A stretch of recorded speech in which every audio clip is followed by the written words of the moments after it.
Hello everyone, this is session 11 of MOOC 12.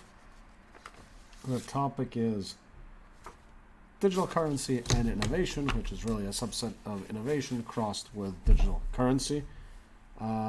Great to have everyone back. I think we have a slightly larger group than with regulation, which I'm not shocked, but still great to see that the team is back. We have a good set of questions actually today, so I'm going to try and go through them. As always, I'll keep an eye on the chat and see if there's anything else to add. So, first question is, at what stage... Oh, sorry, I see in the chat. Are we really not getting sound? Can someone note in the chat if we're getting sound or not?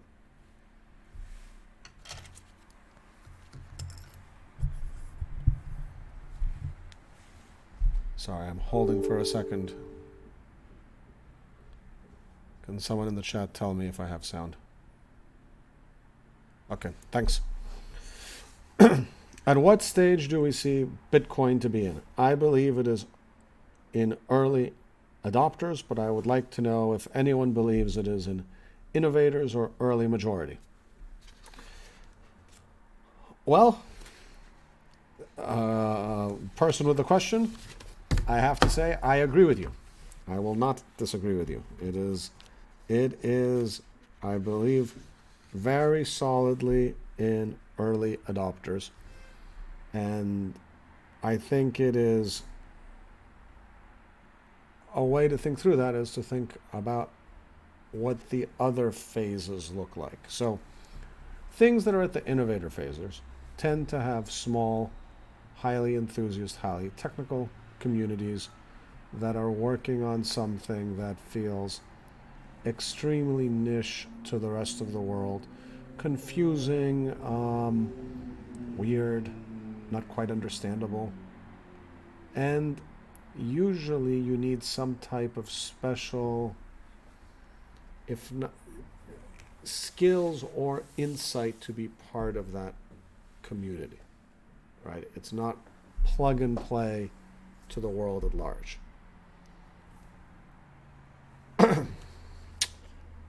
Bitcoin is beyond that. If there was any question whether or not it had gotten beyond that, we got beyond that in 2017. In 2017, it was on TV for a couple of months every day, multiple times a day. People were reporting its prices as if it was going up and down, as if it was the Dow Jones going up and down. I know many people who are completely non-technical, don't have any technical understanding of how it works, and yet they bought some Bitcoins, they sold some Bitcoins, they even bought some altcoins, and so on. So this is definitely not just innovator stage.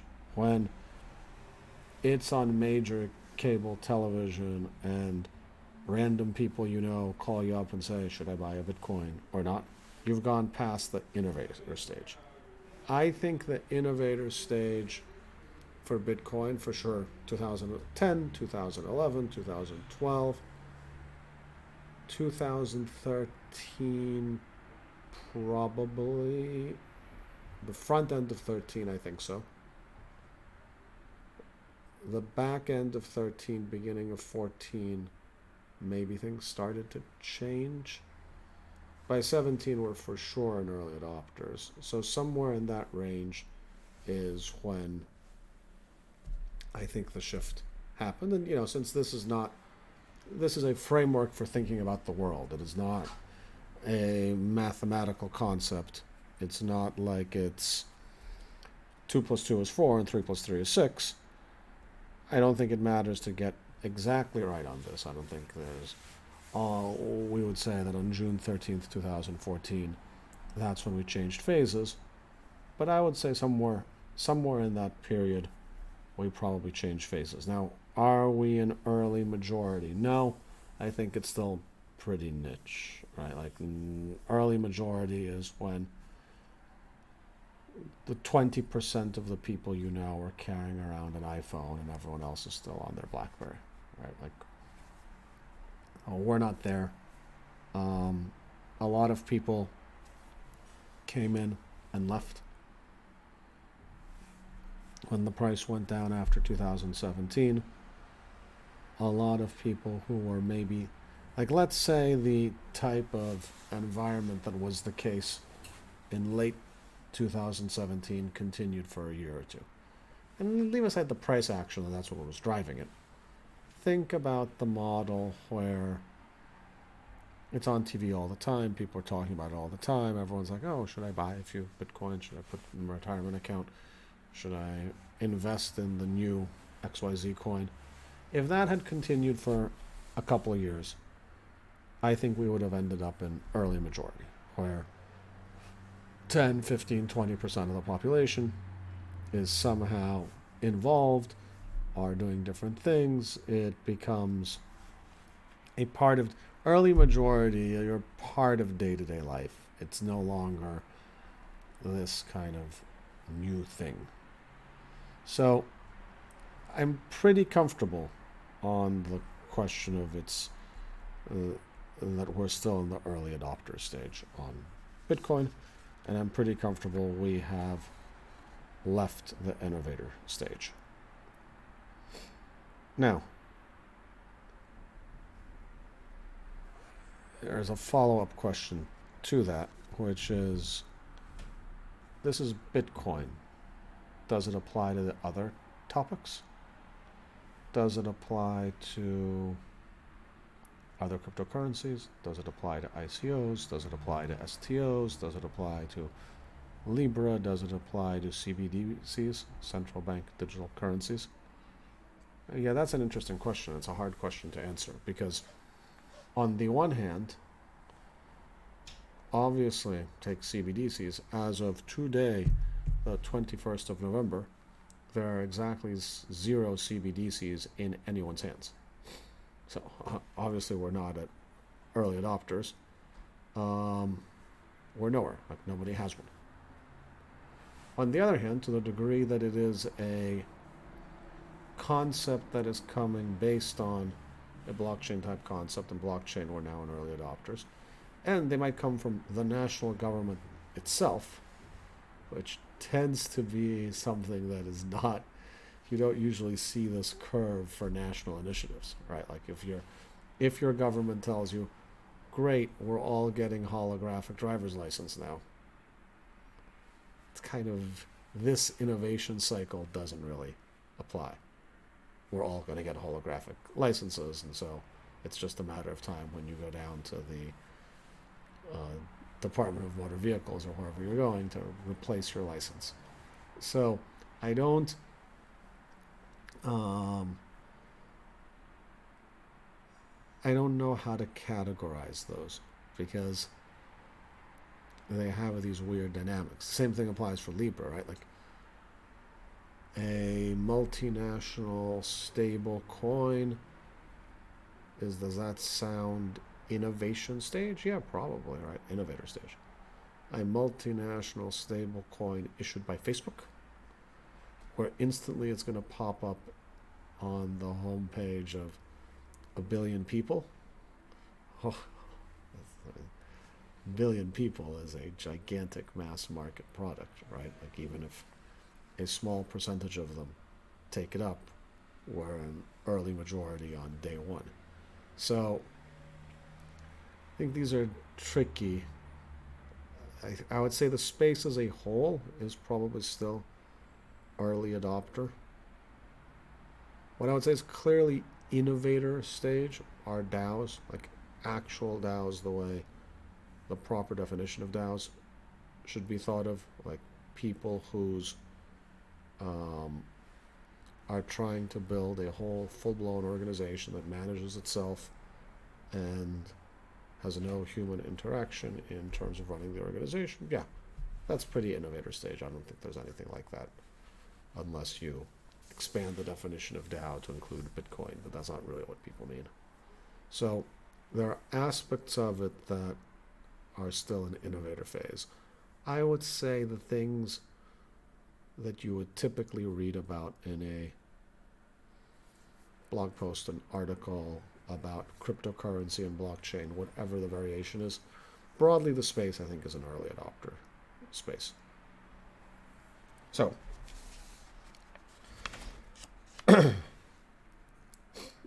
how likely will it be that Bitcoin is the failed innovation? What are the main reasons or threat causing that failure?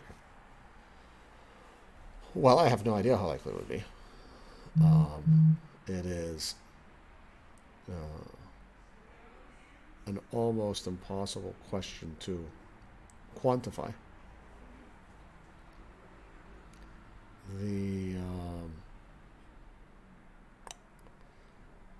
It's clearly not certain to fail, and it's clearly not certain to succeed. What that means percentage-wise among the two, between those two poles, I think is a really, really, really difficult question. There are multiple theories on why. Well, it's the first, and it's established, and has a network effect, and it's sufficiently decentralized and distributed that it would be hard to stop. I was reading an article this morning on cryptocurrency mining in Belarus and Transnistria and these ex-Soviet geographies that have excess power for a variety of reasons, and in some cases weirdly subsidized power due to geopolitical reasons, and people are popping up in official mining farms and in like residential apartments to take advantage of the lower electricity cost and mine cryptocurrency. And in some cases the government doesn't want them to do it or wants them to do it in an official manner. Some case the government is like, oh great, now let's actually do it. In fact, maybe the government should do it because we have subsidized electricity, and we will not only mine cryptocurrency and make some money, we'll give a hard time to our counterparty who is, in some of these cases, I think, somewhat unwillingly subsidizing the electricity. Why did I mention this now? There have been a lot of reasons presented over the years about why Bitcoin is going to die. And obviously it hasn't yet, right? Like there's a whole site about this, is bitcoindeadyet.com. And a lot of them have this structure of, well, because all the miners are in China and China's going to shut them down, or because this is going to happen in the United States, or because blah, blah, blah, blah, blah. One huge factor in keeping Bitcoin going is its decentralized nature. If we had went to the other extreme, if Bitcoin was just a private company, it would have been shut down, within a year of it starting, like the previous e-money efforts. So the fact that if you have an internet connection, any source of power, you can participate in the Bitcoin ecosystem anywhere on planet Earth is a factor in favor of it appearing and staying around and not disappearing. Now, does that mean the price is going to be high? I don't know. Does that mean there'll be a lot of transactions? I don't know. I mean, like, what would failure mean for Bitcoin? Right? The Bitcoin Cash team thinks Bitcoin has already failed. It was supposed to be the transaction engine for the world, and it's not. It's clearly not trending towards retail payments, and it's trending more to something like digital gold or a settlement network or something like that. And so, well, this is not what they wanted. It's not what Bitcoin was supposed to be. It's failed. Let's make Bitcoin Cash, right? So it's strange from that perspective, because what Bitcoin is can mean a lot of different things to different people. If I said I'm in the market of selling mobile phones, and I started off and I had 100% market share, and then 10 years later I have 1% market share, then we have a simple definition that I've failed. Right? Other people have come in, even though I was the innovator. Other people have come in and taken the market. the classic saying about innovation, pioneers get the arrows, settlers get the land, right? It refers to the settlement of the American West. The people that went first had to fight, and some of them didn't make it, but once they cleared the way, other people came in and set up their farm, right? Bitcoin is worth X or Y or Z. Is that failure or success? If Bitcoin is used for XYZ transactions, is that failure or success? If Bitcoin is banned in certain countries and not banned in others, and it's effectively underground in certain countries but worked in other countries, is that failure or success? It's a very difficult thing to get a handle on. So, because it's not a traditional entity with traditional metrics and a traditional set of goals, you don't know if you're going to meet them or not. So, what are the risks? The risks are the ones we always talk about, right? Like this, is some other cryptocurrency somehow better, easier to use? Do people pressure it because of energy efficiency? Do governments go on a concerted attack against it? Is it supplanted by something like Libra? Does someone discover a fatal flaw? And so on and so on, right? Like these. But Nassim Taleb talks about something called the Lindy effect. That the longer something is running, the longer you expect it to keep running, which is, it's believed to be a counterintuitive way of thinking about things, that you might think because human lives don't work that way in kind of a normal scenario once you're an adult, right? Like the longer you stay alive as an adult, probably the less time you have remaining until you're no longer alive. But this is not necessarily true for Broadway shows or for currencies or for nation states.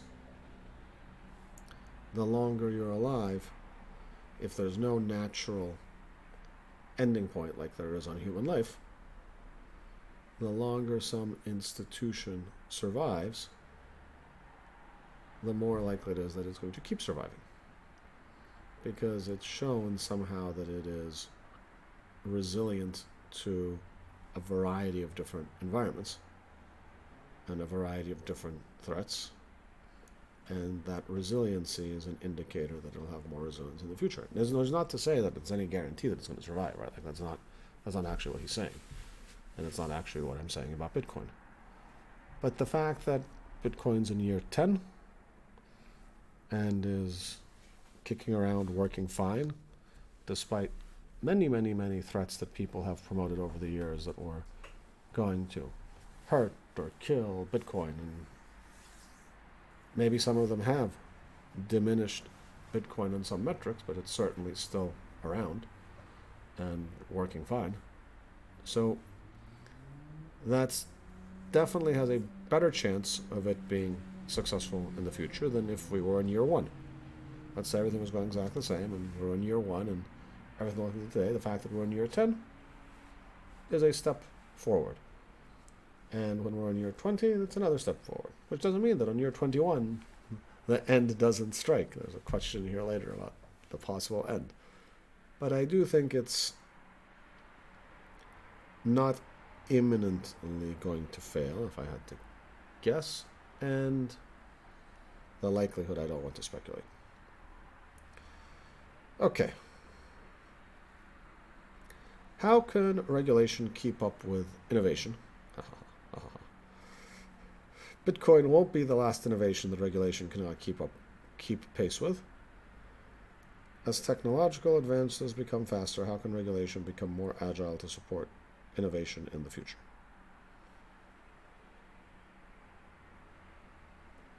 There's a reply in the forum. It's the responsibility of innovators to be proactive. You need to educate the regulatory agencies with respect to your inventions. If you reduce their uncertainties and misconceptions, you may receive thoughtful guidance. To wait for regulators to address your issues is foolish. Yeah. So,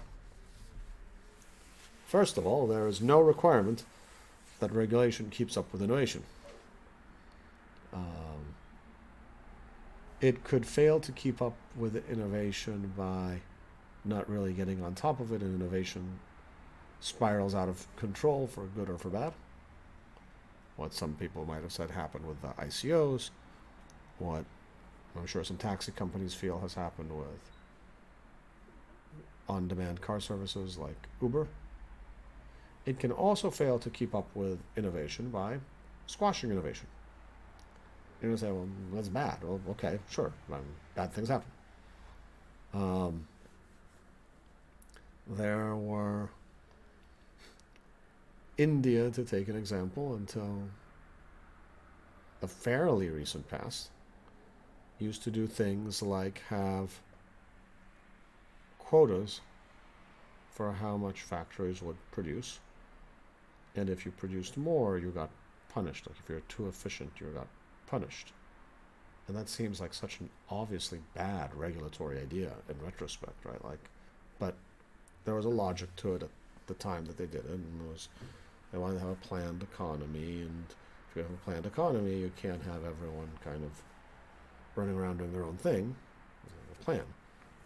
And I'm not giving full credit to the idea as thought of then, but regardless, any way you think of the idea, it was a pretty bad idea. It was obvious in other countries that they weren't going to do, you shouldn't do that idea.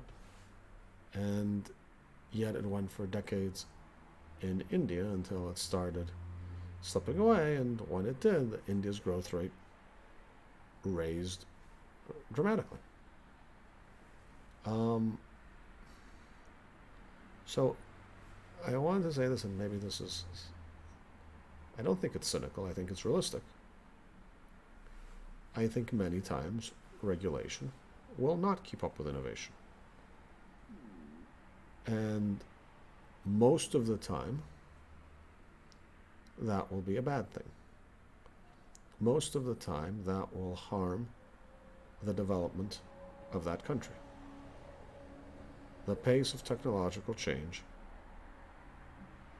I believe, is accelerating, and I believe will continue to accelerate. And I can imagine regulatory environments and approaches. Take two parallel countries. Country A has a proactive, engaged, technically literate regulatory infrastructure that is both pro-regulation and pro-innovation, and wants to make sure that these things are they're responsive and understand and still support the innovation environment. And country 2 is more typical and doesn't do any of those things. There's nothing to say that country 2 has to be like country 1.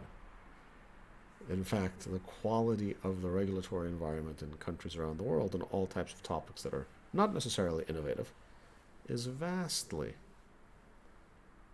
different from one country to another. But there are consequences. And the consequences are, generally, and at a first approximation, when you do not support innovation, you become poorer relative to countries that do support innovation as a country. Wealth is an input of resources times productivity, right? Human and non-human resources times productivity. Innovation usually drives productivity forward. Productivity gains are cumulative, and cumulative compounding in the way that interest rates are. So if you can take something and it is something very small, right, and it makes your country 0.1% more productive because, I don't know, you've encouraged the use of e-signatures. And so now millions of people in the country are not passing around documents and signing them and scanning them and emailing to each other, but clicking on a button and signing them. That will make you more productive. It will add to your GDP. It will add to your GDP every year going forward. it will probably then trigger other people to take other parts of their workflows, integrate it with your new digital workflow, make them more productive. And so it has compounding effects on itself that are just mathematical, and compounding effects on other areas that if you have an innovative environment, people are more encouraged to do innovative things.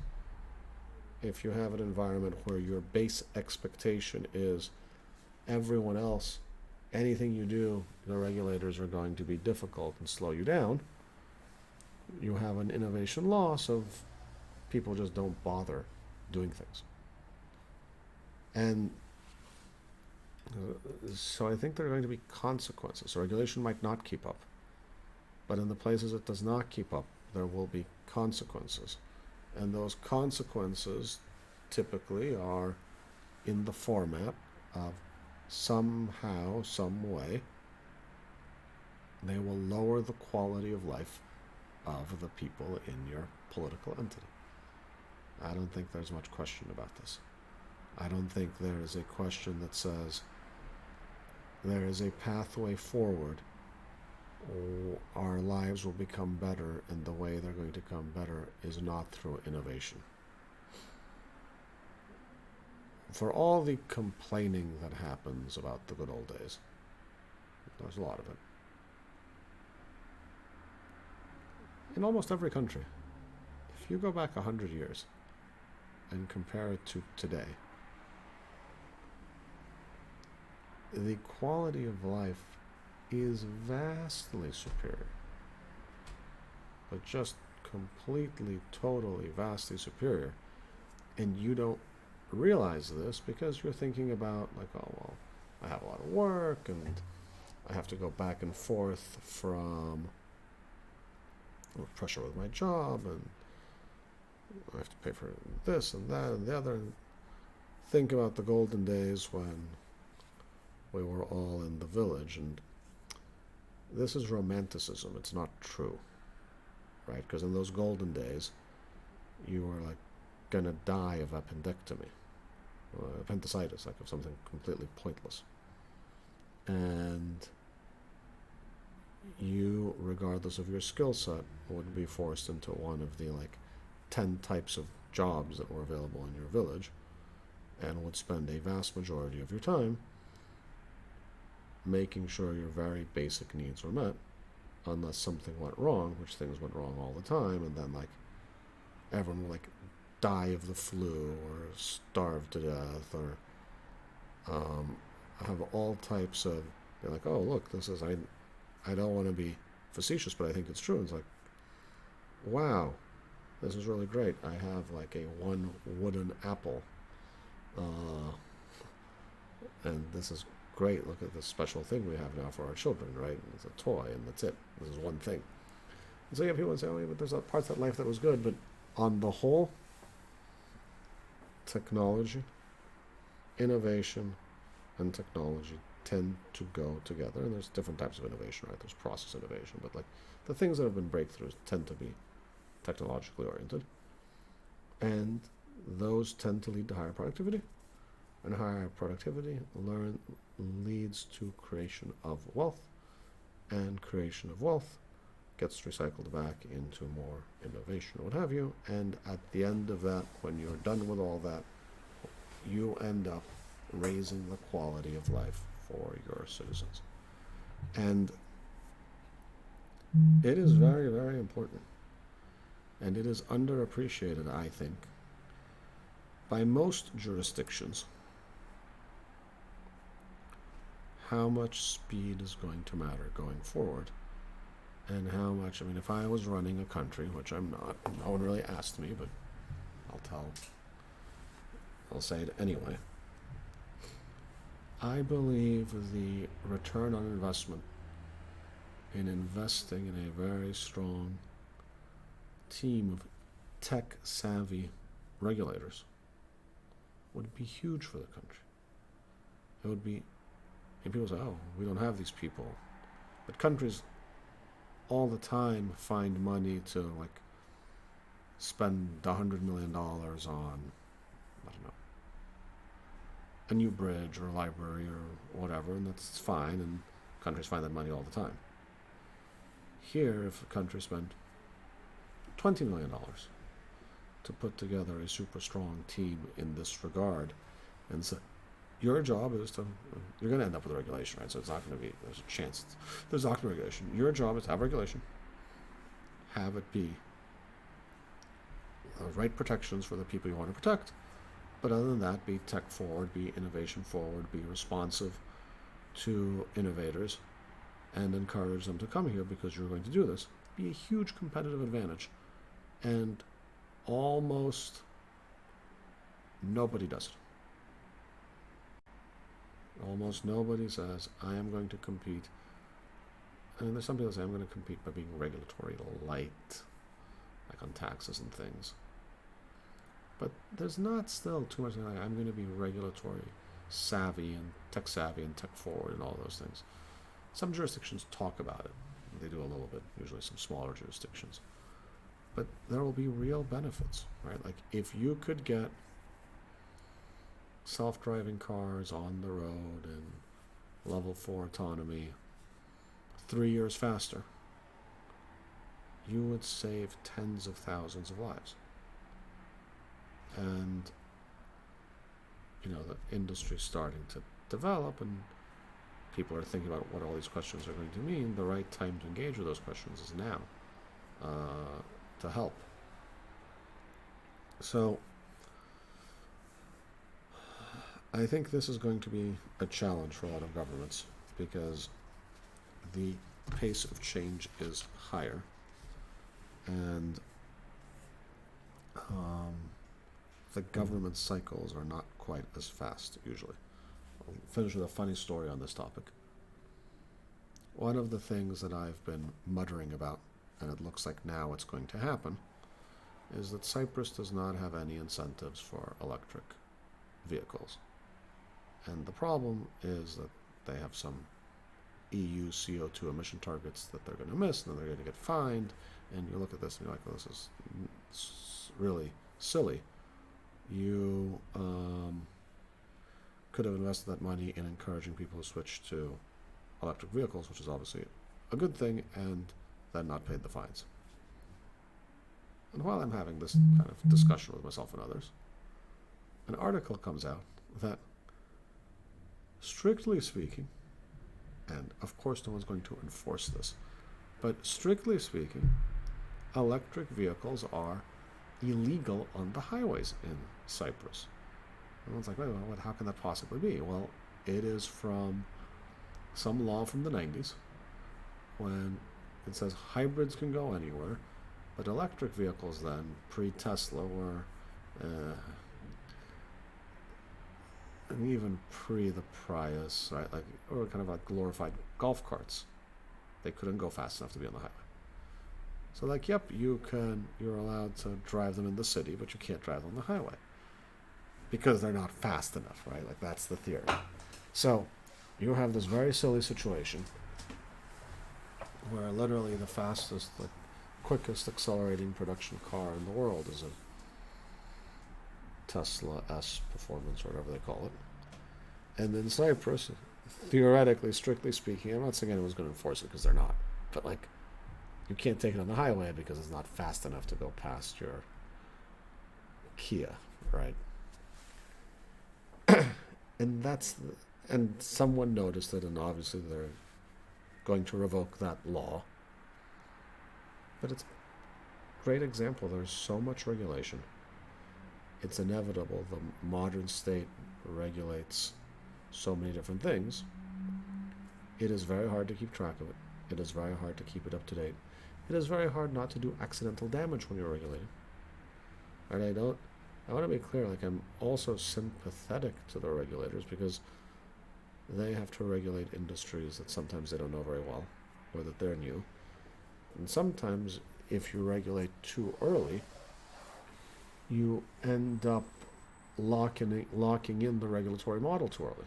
So before we really know how Industry X is going to evolve, and before we really know what are the right parameters on Industry X, you set a regulatory framework, and then the industry changes completely, and the things we put in aren't right at all. So, difficult topic.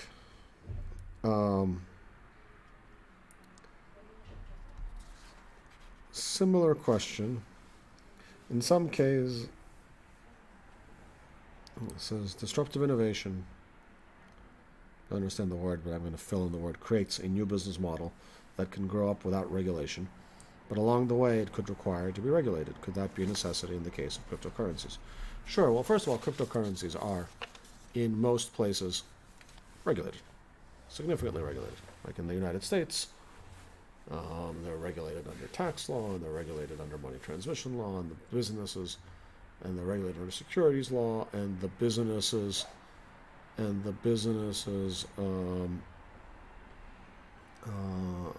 in this area are regulated under a variety of anti-money laundering and KYC laws. So, and in environments, in legal systems like the United States that are principles-based, common law-based, right, principles-based, people come and say, like, yeah, well, sure, I don't have a law for specifically what you're doing, but it looks like this other thing, so I'm going to treat you as if you were this other thing. I'm going to treat you as if you were a security, because here are my theories on what a security is, and just because you're a security on a blockchain doesn't change anything. You're still a security.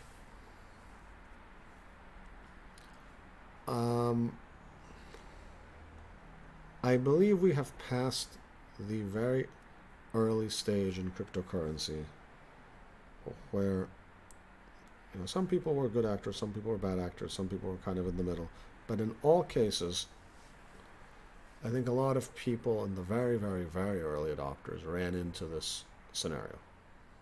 Bitcoin comes up, and okay, it's this weird little thing, and then you start moving it around, and it's kind of funny money on the internet, right? Like, it's not really a thing. You're trading imaginary internet tokens, and you're doing whatever you're doing. And then one day in the United States, FinCEN shows up and says, yeah, well, you've been running an unregistered money service business, and you were supposed to comply with these 83 regulations, and you didn't, and here's the problems that this has caused for you. And in some cases, these issues were based on genuine bad behavior. In some cases, I think it's just naivete, and in some cases, a little bit of a hard to have known in advance that necessarily people would have said, oh yeah, we're going to treat this like it's US dollars moving around. Someone had said that on day one of Bitcoin. People would have said, yeah, sure, whatever. Like, you're being totally unrealistic about how successful this is going to be, because whatever, it's just us trading these funny tokens with each other. I think we're past that stage. I think with cryptocurrency, we basically know the classes of issues that are going to emerge regulatorily, even though we don't know how people are going to treat them. Even when there are difficult questions, we know what the questions are, we just don't know what the answers are. So I think it is fair to say that in this space, if you speak to someone who's relatively experienced legally, and say, I'm going to go do this type of thing in cryptocurrency, they should be able to give you some guidance of, look, here's the regulation that applies. Here's the regulation that might not apply yet, but people are talking about it and it might be coming. So think about how you structure your operations to keep that in mind. So I don't know that we're going to have huge surprises coming forward. There'll be developments, but not surprises. Could it be considered disruptive and process innovation? I think this might mean or process innovation. The application of blockchain to track all information regarding inventions, inventor names, ownership rights, and other formalities. There are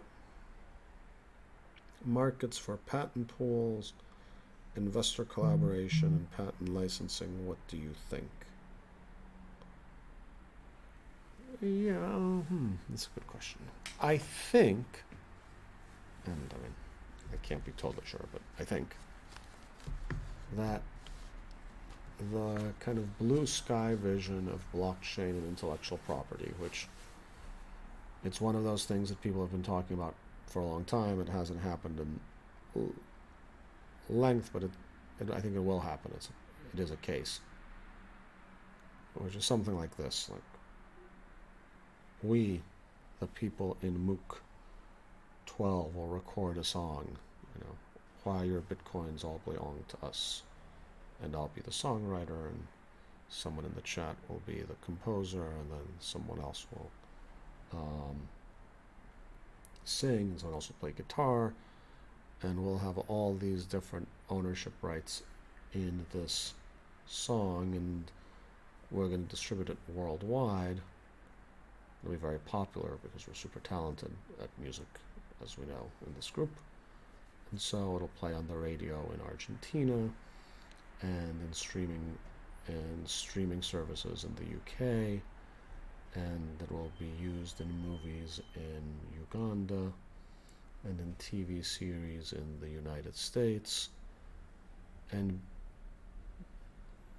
based on all those millions of places this is used, and the millions of different ways those monetize, and the thousands of different ways that monetization is split, we will make sure that Antonis gets his fair share, and Mike, the guitar player, gets his fair share, and this will all happen automatically and transparently and in real time and on a blockchain.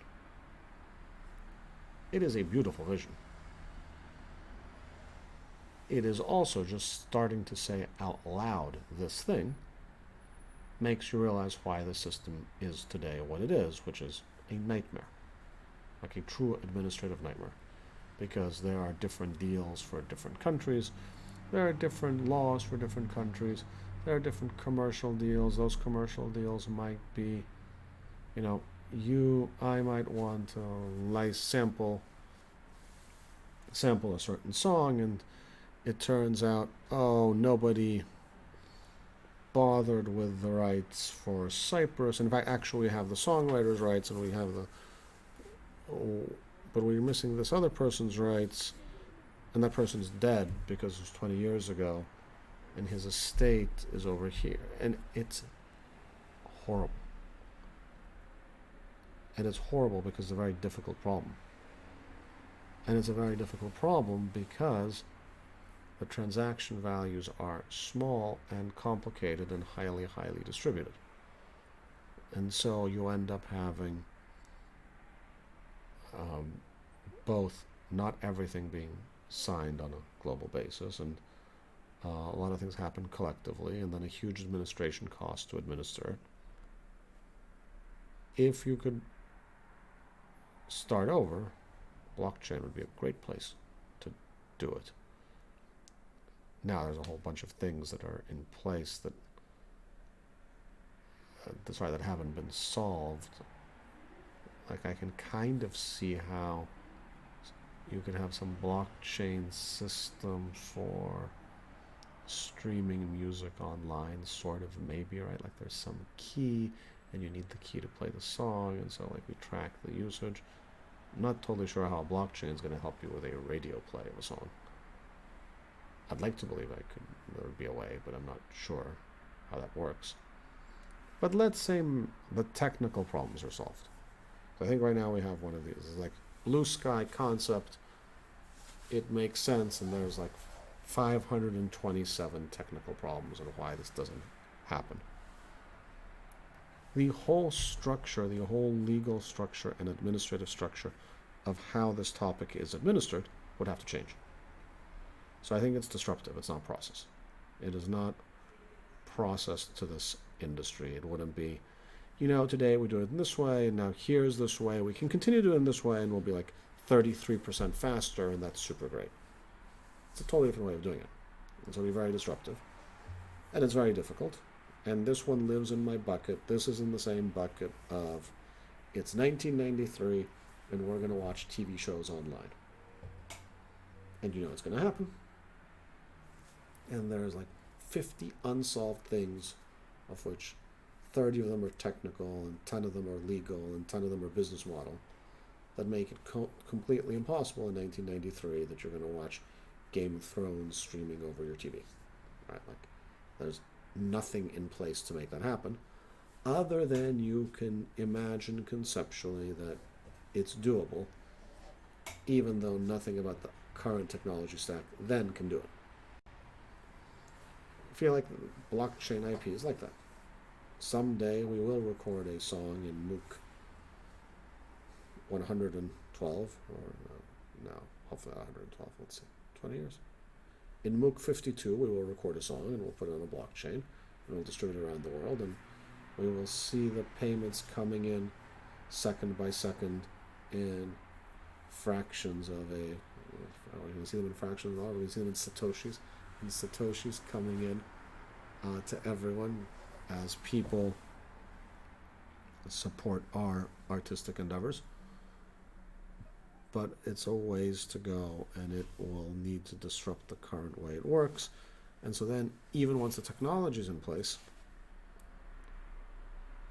you'll have resistance from the organizations that are already in place to do this. There's a huge barrier to things, right? Like, once something's in place, most organizations, generally, once they exist, don't like not to exist. And so you say, oh, look, I've found this super efficient way to do what you do, and it's much better for the world, and great, now you guys can leave and go home and go do other productive things with your day instead of administering royalty payments and sending out checks or whatever you're doing. Well, no one really wants that. Like, I mean, like, they have a job. People don't tend to say, well, for the greater good of the economy, you're right, we should just disband and let this other way do it. It almost never happens. Like, people fight to preserve their own status quo. And so, in this case, there's a lot of status quo. And a lot of status quo that has, like, collective licensing agreements in place.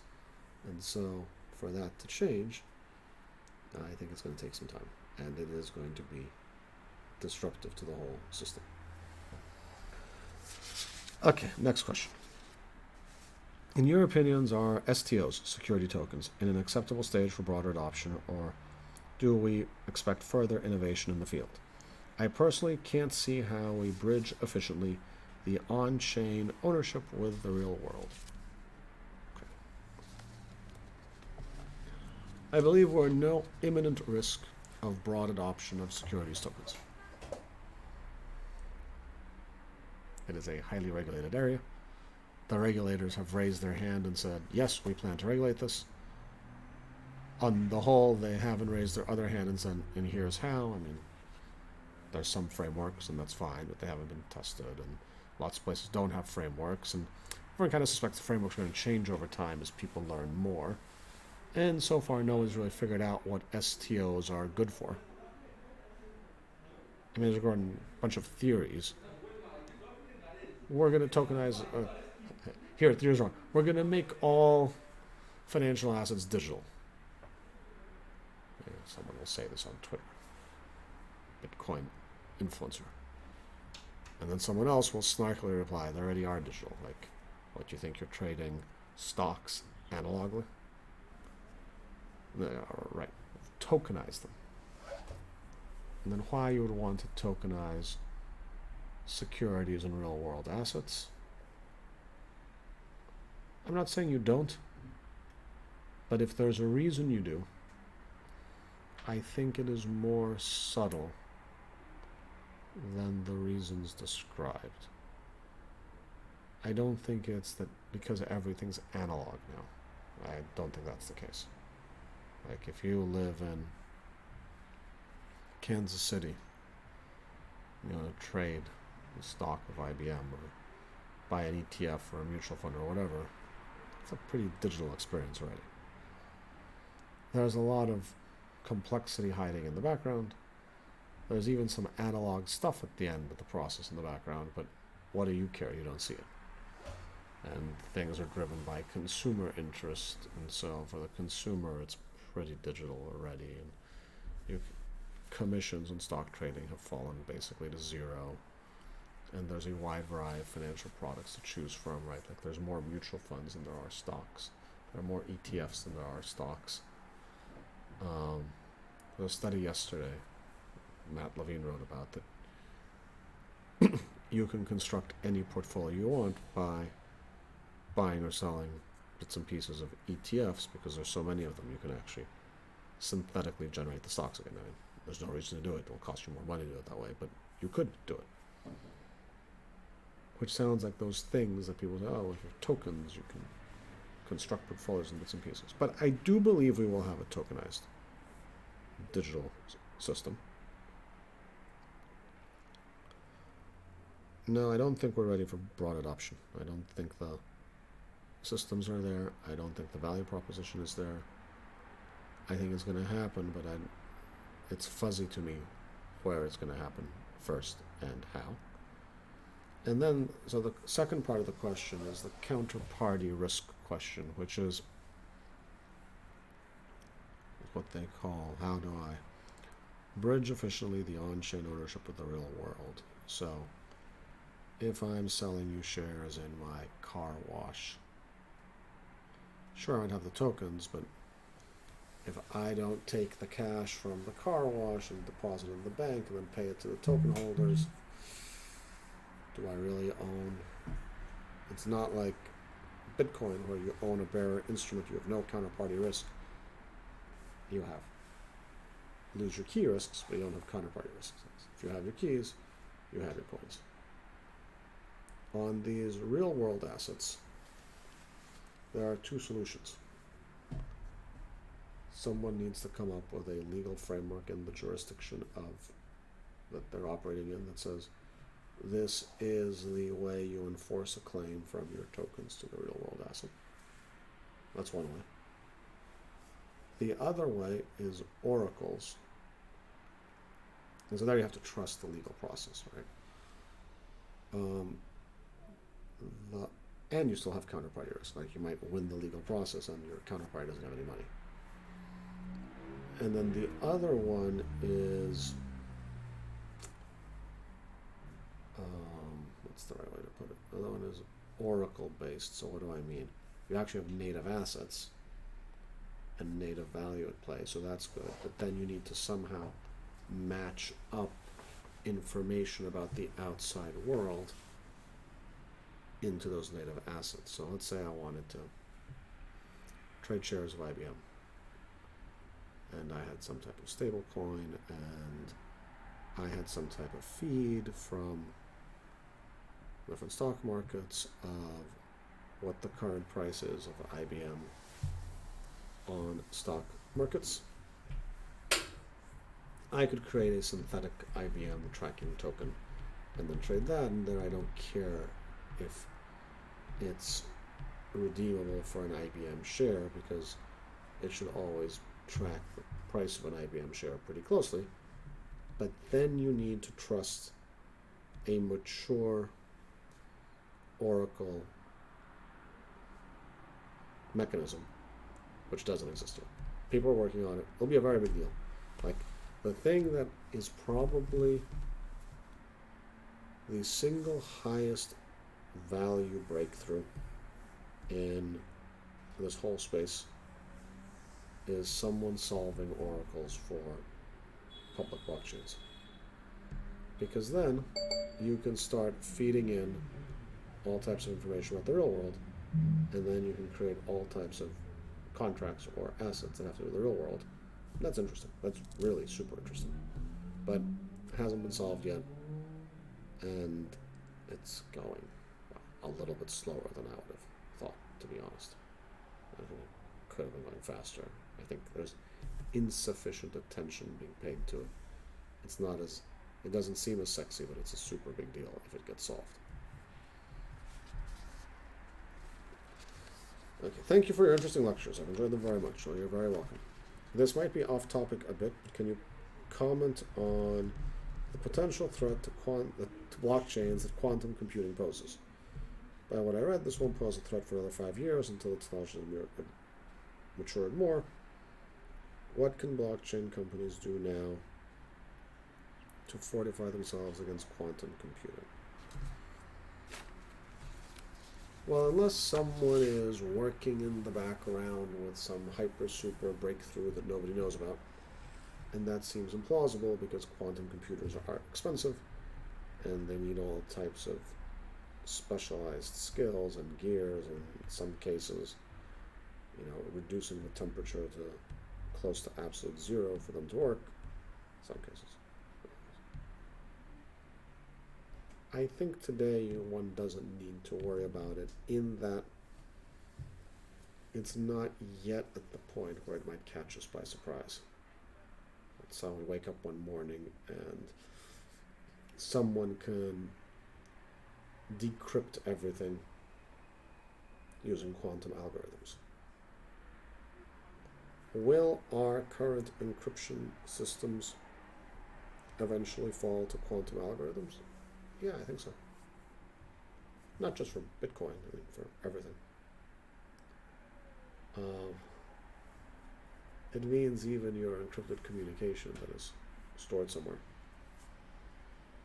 possibly by your corporate service providers, possibly by your local friendly security agency, depending on how old you are, within your lifetime probably gets decrypted. Like, if it hasn't been decrypted already, if they haven't read your emails already, and you're using encryption for your sensitive things that you don't want other people to read, someday someone will read them. I mean, that someone might be a computer or an AI, but I believe current encryption schemes will eventually fall to quantum computers. And I hope I'm right here. Do I think this is going to be some type of dramatic disaster for everyone? No, because it's one of those problems that's been known for a very long time. People can see it coming. And so at some point we are going to change the encryption algorithms we use. And there's some work starting to happen now, and who knows where it's going to lead on quantum resistant cryptography.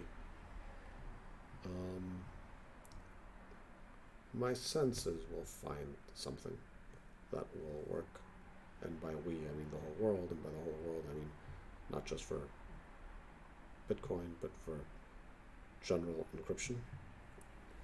And when that happens, we'll have to go swap all these things out. There'll probably be a hard fork on Bitcoin then, is my guess.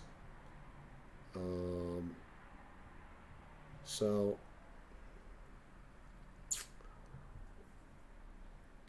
it's interesting. It's one of those things that people should keep an eye on,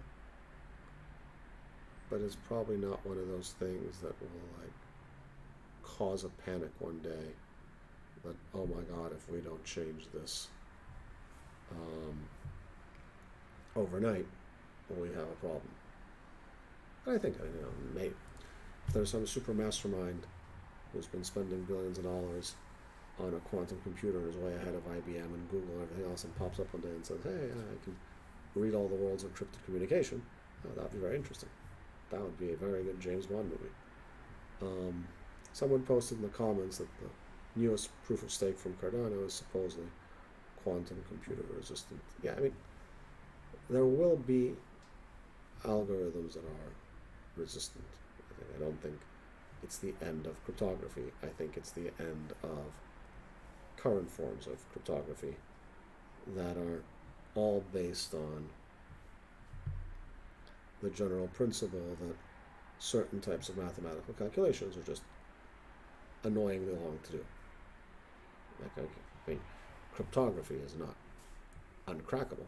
It's just uncrackable in a useful time frame. Right? So it's like, let's do some math equations. It'll take everyone a very long time to do. So I think this will be solved, but it's a topic that people need to keep need to keep an eye on. I think I saw one question up here. Is blockchain eventually disruptive or rather a foundational innovation? Yeah, I think it's probably foundational, I think. It's also why it's going to probably take a long time to live up to its full potential, because foundational things are slow that way. They take time to roll out. They take time to seep into things and let other people then build on top of them. So, we've gotten through the questions. I think we've gotten through the session. Thank you everyone as usual, and we have one more session to go, so I very much look forward to that, and I hope to see you all next week.